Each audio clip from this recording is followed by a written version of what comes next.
Hey Motley crew, welcome to another one.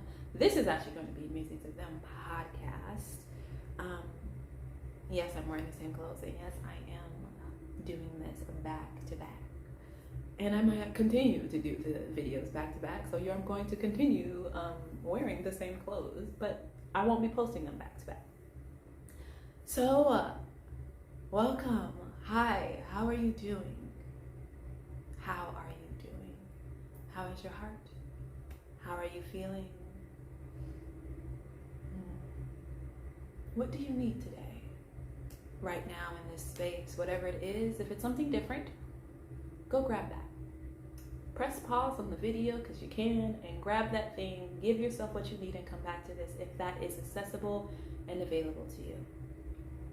If not, keep that in mind. And when you have the opportunity in this space to give yourself what you need, because you deserve to meet your own needs.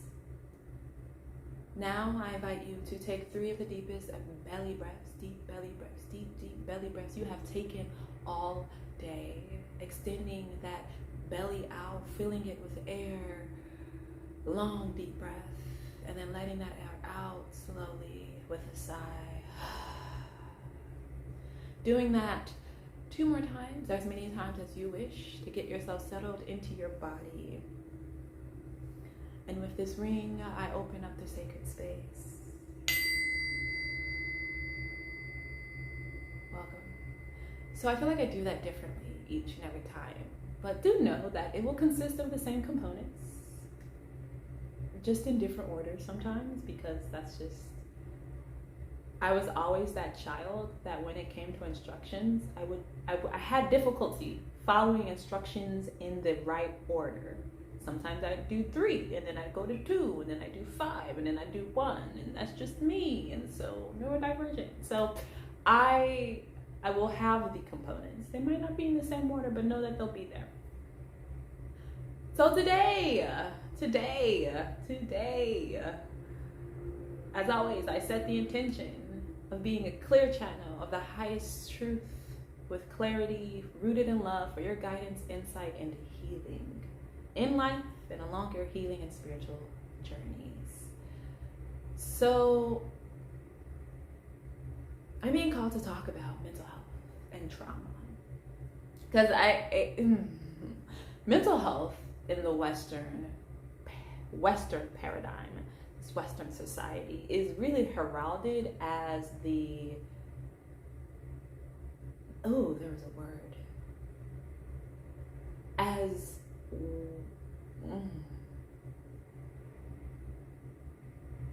the word was there and then it wasn't. Let me look up this word, y'all, before I say it. I don't want to say the word that doesn't make sense.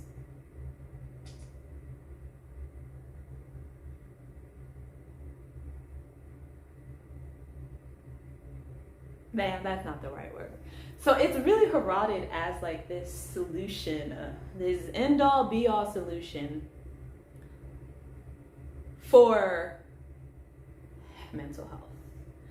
And from a ancient wisdom, ancient knowledge perspective, indigenous perspective, especially coming from my background from Ondinani, mental health therapy often is never and will never be enough to heal trauma, period. Trauma lives, and I have an Impact of Trauma video. Trauma lives, it doesn't only live in the mind. Trauma doesn't only live in our body, and because we live in a Western paradigm that says that we are just our mind and our body and doesn't recognize our soul, our energy body, we're often relegated to just those 2, mind, body.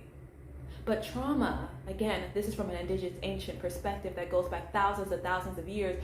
All indigenous people pretty much had the same level of understanding and knowledge about the body, about the mind, about our soul, and the interplay between those 2. And they did so because they had people, right, in their cultures called different healers, spiritual leaders.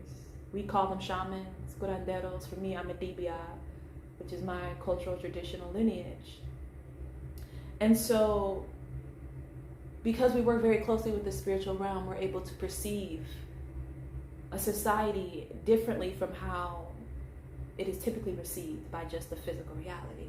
And so trauma is not just what happens within you, it's also what happens to your soul and to your energy. And the thing about healing from trauma is you have to get to the root. You have to get to the root cause of that. And the root of who we are as humans is the soul. That is the root of who we are. A soul inhabiting a human body, a human vessel. And so when it comes to healing trauma, if you're only looking at it from a mental health perspective, it's never going to be enough. Now, granted, we've made waves in the Western society because now we're talking about mind-body medicine, like somatics, which is a very body-based way of healing trauma, or rather releasing trauma. By looking at the nervous system, our nervous system is the nerves within our body that moves energy and moves signals throughout our body from our mind into our body. And so we've graduated from just mental health therapy to saying, maybe we need to include the body in our understanding of trauma. And I want to take it a little step a little step further and say that it is the soul, which is the foundation of who we are, that needs to be addressed. That is the root of the trauma. Because it's not the trauma in of itself, it is the energy of the trauma, the energetic imprint of the trauma within your being, within your soul. And it's that energetic imprint that not only do you pass on to others through generational trauma that has been passed on to you, which caused your childhood trauma, if that is the experience that you had, but it is also, and it is that energetic imprint that manifests itself in the physical. Indigenous people knew that when you are healing something, like especially something that had a huge traumatic impact, that you have to address it from the mind, the body, and the soul perspective. And so often when doing my work, yes, I'm looking at the soul to see how to heal the trauma, the energetic imprint of that on the soul, which goes out into the energy. But there also is physical medicine provided, right? And that was through the form of herbs, plant medicine, as well as the mind, which is counseling and spiritual counseling, community healing, community collective care. We as people didn't heal individually. We didn't heal alone. We healed in collective. We healed with community. And so mental health therapy is never going to be enough to heal trauma. And I also know, because my own personal journey in trying to heal from my own childhood trauma, if you've listened to Tales by Moonlight, you know, like, yeah, this person's gone through a lot. And I wouldn't be here if I just had done mental health therapy, period. Like, I wouldn't be here. Because I had gone through and went through many years of mental health therapy. And I got to a point where I was like, yeah, I can talk about the trauma and what I went through. I could talk about the things that I experienced. And I was still physically ill, experiencing chronic illnesses, and feeling extremely lost, disconnected, unhappy, depressed, anxious. And mental health therapy in Western paradigm will say, well, go to therapy and that doesn't work. We're going to put you on some drugs. We're going to give you some pharmaceuticals that will help you, help regulate the hormones, serotonin, and all of these other things that are in your brain to help improve your mood or help decrease the level of anxiety. But these are all Band-Aids, y'all. These are all Band-Aids because they're not addressing the root of the issue. The root of the issue isn't that you have mental health issues or you have mental health illnesses or you have chronic health conditions. The root of the issue is the energy of what you experienced, of what was passed down to you that has not been addressed. And so ancient peoples knew this. And this is why in the Western world, they're starting to look more at plant medicine. For example, like ayahuasca or shrooms.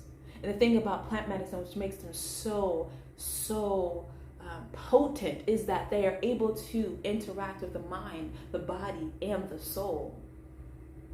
It's not just that these plant medicines alter the mind and create different pathways and opportunities to create different pathways in the mind, or that they impact the body as well.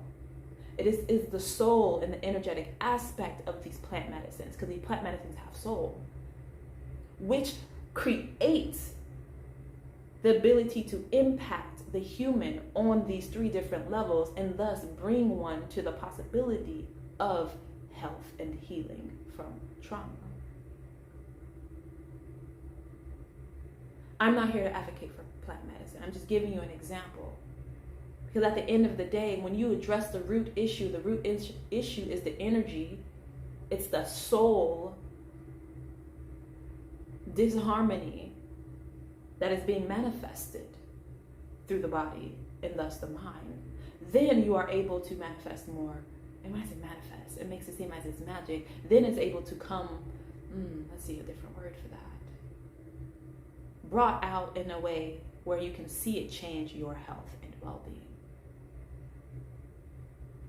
Mental health therapy alone will never be enough, y'all.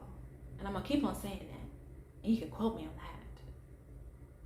It's interesting because there's a chart, there's a graph that shows the electromagnetic field of a human being. The energy, the electromagnetic field that we put out and the energy that we put in. And it shows that of the brain, that of the mind, and that of the heart. The electromagnetic field of the heart is 50 times bigger than that of the brain. So what does that mean is that when you have a core wound or a traumatic imprint within your body and your energy, it is felt first in your heart space. And your heart is the seat of your soul. Your brain, 50 times less, is emitting the electromagnetic field. And so if we're looking at mental health therapy and we're trying to heal the mind because you're, focused on how the mind works and operates, you're missing out that what's going on here, the field that you're emitting here is 50 times stronger and greater, and it's going to have a 50 times more impact on your life than the mind is. In fact, it is through here that the mind is being able to be in part impacted. And so how do we, again, heal that electromagnetic field? It's through the heart. It is through the soul. There's a reason that in Buddhism they say the illuminated mind, right? The mind is illuminated by the heart, by the soul, and not the other way around. And so what mental health therapy does is it puts a Band-Aid. What psychiatry does is it puts a Band-Aid. It puts a Band-Aid on the underlying issue, the underlying thing that needs to be healed, the root cause. So let's say you go in for depression or anxiety, or you're having insomnia, or you're, feeling suicidal. Ooh, I'm going to get a lot of flack for this one. I'm going to have to put a disclaimer on this video because we're still in the Western world, and the Western world don't like to hear some of these things. Let's say you go in for that. I'm going to say, let's say, I went in for that. At one point in my life, I was told that I could potentially have bipolar disorder. I was told that I had potentially borderline personality. I was told that I had major depression, extreme anxiety, functional neurological disorder. I had a lot of diagnoses floating around, a lot of them. And so I'm going in, and they're looking at me and they're like, oh, your course, you're going through all these things. Here's some medication to help you. We'll give you a therapist, if you even have access to those resources, right? And then I go to the medical doctor because I was experiencing PMDD, endometriosis, hypothyroidism, psoriasis,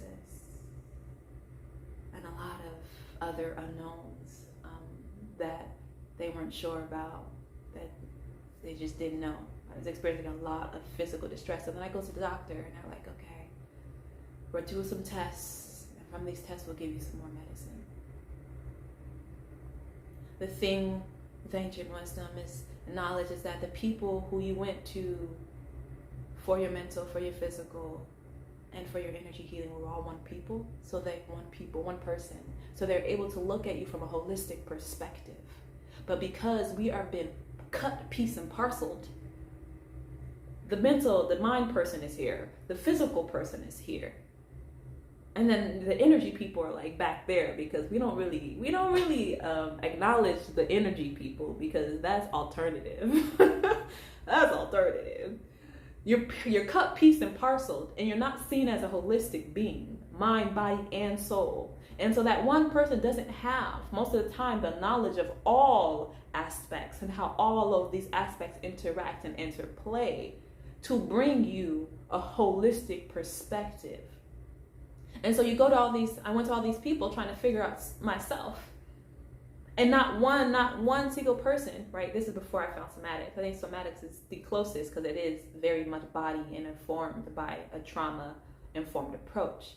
Said, well, the reason you have all these health issues, the reason you have these mental health issues is because of the energy of the trauma you experienced as a child is still within your being. And it is manifesting in these ways because your body is stressed. It's energetically stressed. It is going through a lot of disharmony, and the energy isn't resonating. And because of that,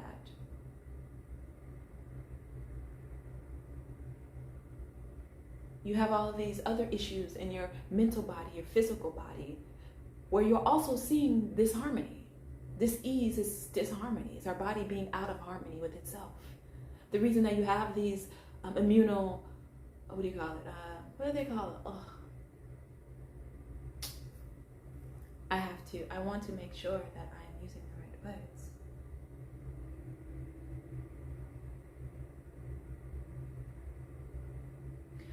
The reason you have these immune system disorders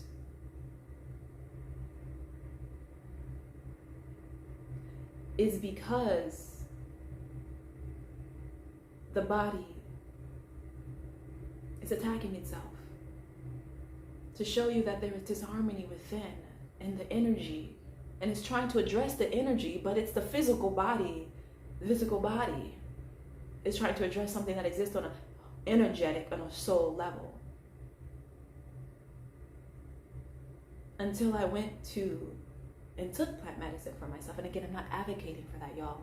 Don't go out there thinking that if you take plant medicine, it's gonna save everything. I'm not saying that. I'm not. I'm just sharing my own personal experience and how I use and think of plants as a dibia. And then I realized that it was the energy I hadn't felt. That when I went through my own experience, that for the first time in my life, it was as if I was made to feel everything I went through in my body, in my ayahuasca ceremony. I had to feel it, y'all. Many people have different experiences, but I had to feel it, because I had compartmentalized and throw those experiences away, because I was like, that's the past, I don't need it. I moved past that. We don't need it. I'm not around those people. They don't impact me. That's not true. They're your energy. And so I had to feel within my body the pain, the harm. I had to face it on a feeling basis, so that the energy that was previously stagnant and that hadn't been moved, that hadn't been processed, could now flow. And flow it did, y'all. And so, again, mental health therapy is never going to be enough to heal trauma. And I'm going to say it, and I'm going to keep on saying it. Even mind-body medicine is never going to be enough on its own to heal trauma. Even though, and I want to say that's a big statement, y'all. It's a blanket statement. And I want to take a step back real quick and say that because we are all one system, mind, body, and soul working together, that if you heal your body, yeah, you can also heal your mind, right? We also know that like working out helps our mental health. If you heal your energy, that will help you heal your body and help you heal your mind. But the thing about trauma is it's an energetic imprint within us. And it wasn't until I began to address that root cause of the energetic imprint, the disharmony in my soul, the disconnection from my soul, that I was able to heal many of the mental health illnesses, the chronic illnesses, and come to a place of more harmony. Right? I started off with the soul healing and then moved to the body, and now I'm at the end stages of healing my mind and reprogramming my mind, the subconscious. And so I do not saying that mental health therapy doesn't have a place. I didn't say that. I did not say that. I'm saying that it by itself is not going to be enough. Science shows that those who experience childhood trauma, which is a part of generational trauma,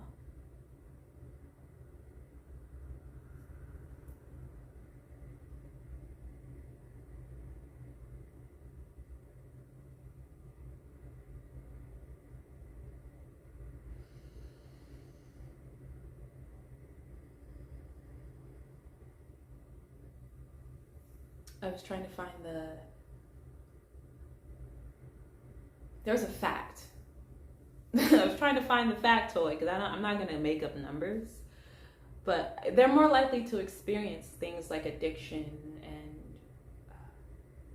poorer life outcomes, lower life satisfaction, ill health, mental health. And not everyone, again, has access to mental health therapy on top of that.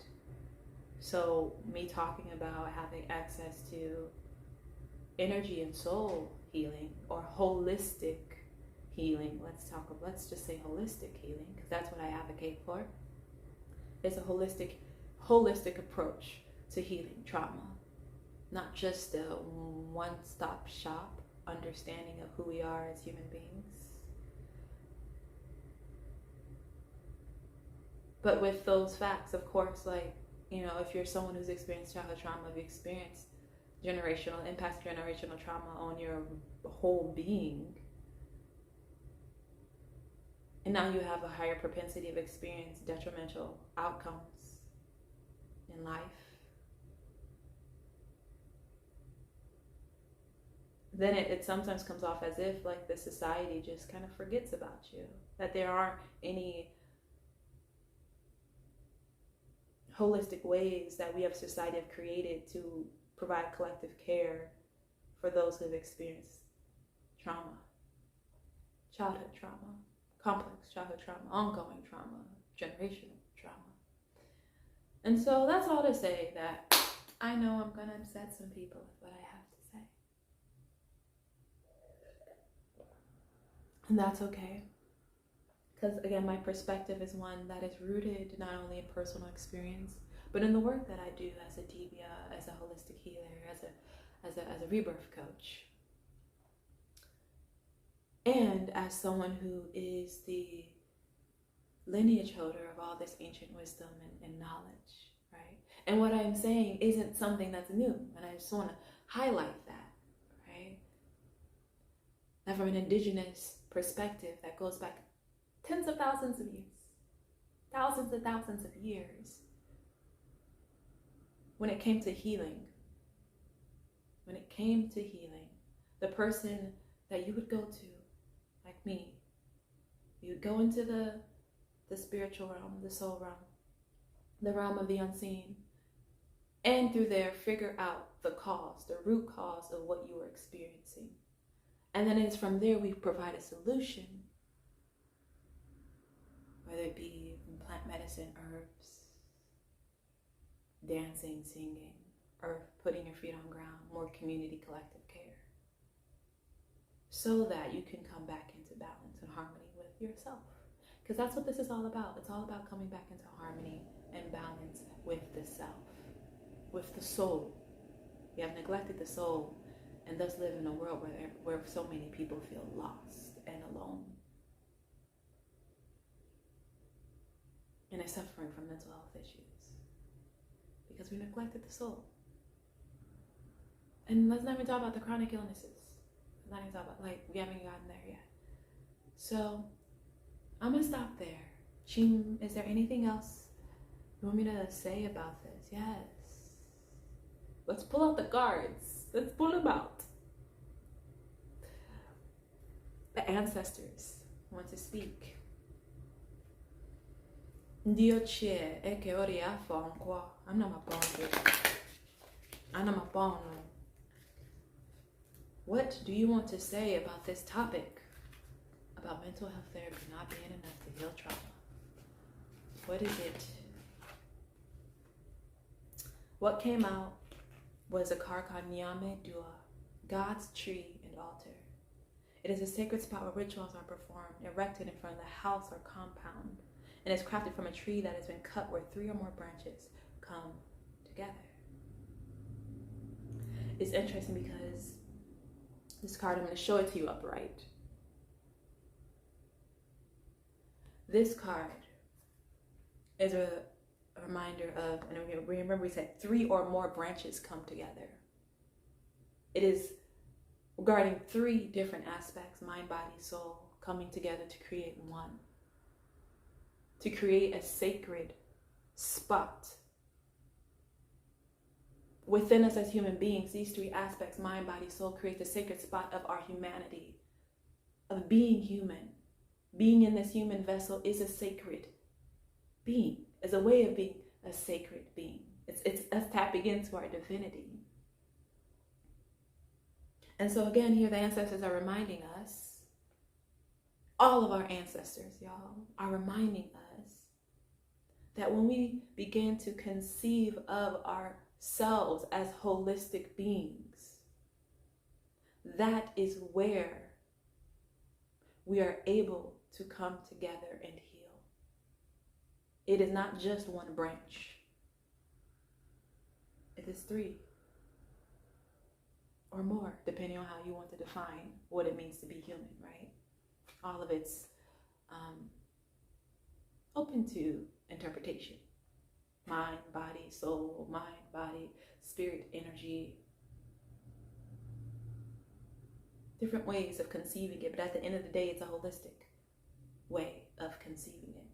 And when we are out of alignment with our holistic way of seeing it, we are out of alignment with the God self. Our human bodies are altars for God. It is altar for the divine. This human body is a vessel, a home for the soul within. So you can think of yourself as a God altar.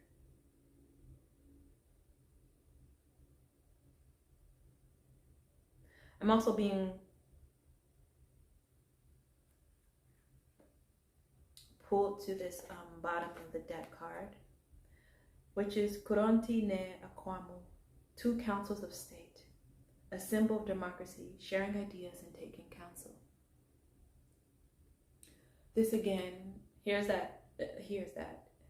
It's just a reminder that, I'm here to bring forth these perspectives and ideas to you, to begin to see the world in a way that is more holistic, more aligned with the soul and with the unseen realm that in this Western society is not often acknowledged, or if it's acknowledged, it's acknowledged as something that's out there, not something that's in here and here and here and everywhere. And again, it's that 4, right? These different parts coming together to make up a whole.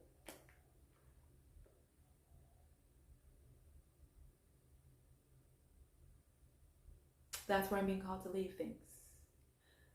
That's where I'm being called to leave things. So, to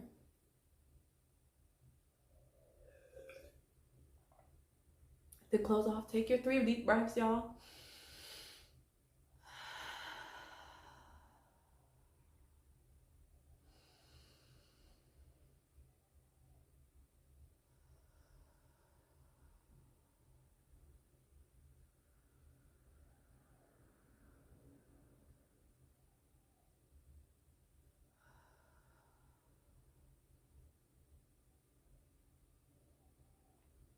Check back in with yourself.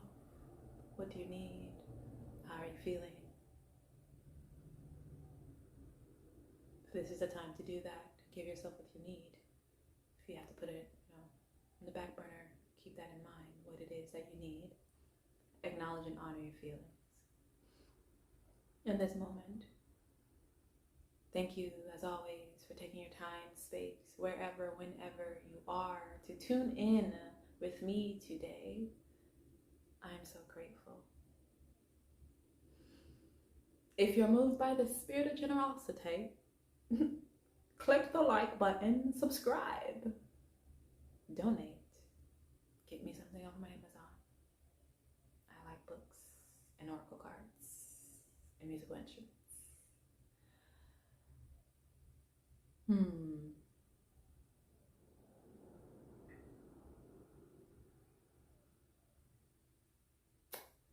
That is all for today, y'all. As always, with love,